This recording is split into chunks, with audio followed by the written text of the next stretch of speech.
అట్లా అందరు కాంగ్రెస్ పార్టీ కార్యకర్తలు లేరండి, కొంతమంది దొంగలు మాత్రమే ఉన్నారు. నిజంగా కాంగ్రెస్ పార్టీ అసలైన కాంగ్రెస్ ఇది అని సిద్ధాంతాలు నమ్మేటటువంటి కాంగ్రెస్ పార్టీ కార్యకర్త అసలు ఇటువంటి పనులు చేయడు.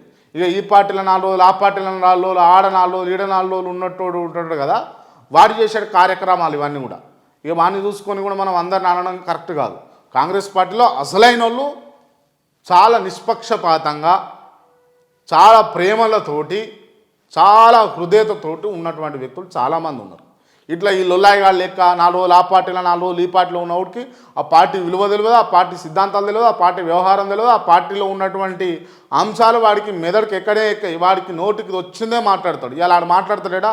సొంత పార్టీలో ఉన్నటువంటి ఆ పొంగులేటి శ్రీనివాస్ రెడ్డినే అంటాడు, నువ్వు పనికిరానోనివి, నువ్వు ఏం చేస్తున్నావు, ఇంట్లో వండుకుంటున్నావా, నువ్వు ఏం చేస్తున్నావు, రాజీనామా చేయి అంటాడు. నువ్వు రాజీనామా చేయి, ఆ మంత్రి పదవి కాలైతే వచ్చి నేను కూర్చుంటే రెవెన్యూ మినిస్టర్ కానీ.